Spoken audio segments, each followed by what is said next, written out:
go you can call Ohio State and say, did a Boyce Watkins finish her PhD program? And they're going to say yes.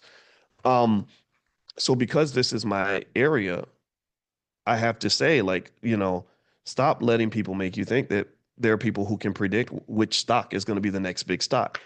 Nobody knows which stock is going to be the next Nvidia. If I knew that, man, I would put all my money into one company and be done with it. Nobody knows which stock is going to be the next Apple. Nobody knows which stock is going to be the next Oklo. Nobody knows.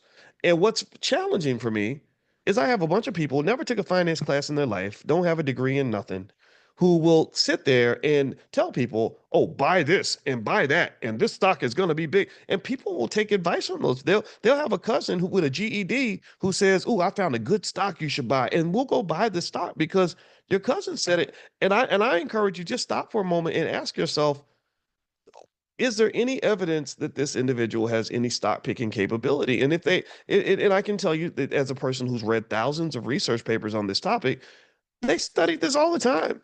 They constantly study whether or not you can look at some characteristic of the stock's past performance and predict what the future performance is going to be. And the answer is no. It's a whole theory. I think they won the Nobel Prize on it. It's called the random walk hypothesis.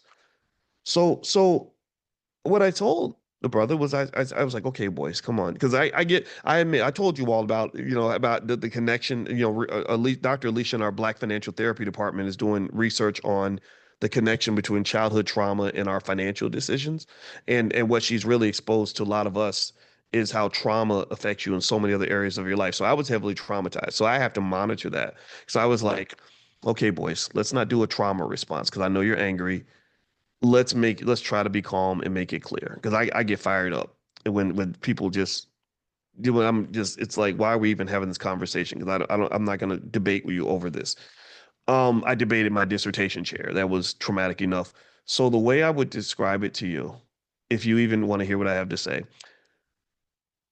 is that the way you participate in the next Nvidia or the next Oklo or the next Apple or the next Bitcoin is you create a diversified portfolio of a collection of assets that you believe have some chance of being the one that takes off, right? You cannot pinpoint the precise stock that's going to do it and put all your money into that stock.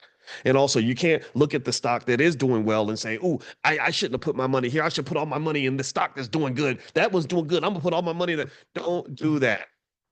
You guys know I'm an investor in Tesla. I told you I don't give a damn about the politics.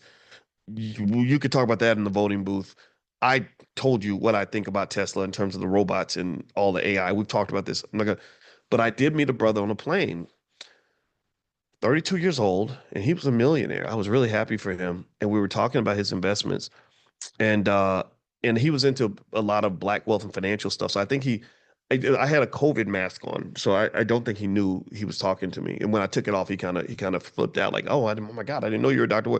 But it was interesting because he told me that he had 95% of his portfolio in Tesla. And I said, I said, I don't tell people what to do. I don't like to do that. I think you're a man, you can do what you want to do. But I think that's a bad idea. I said, because if Elon Musk slips and falls in the shower, then you lose 50% of your, or 30% or whatever of your wealth at that point.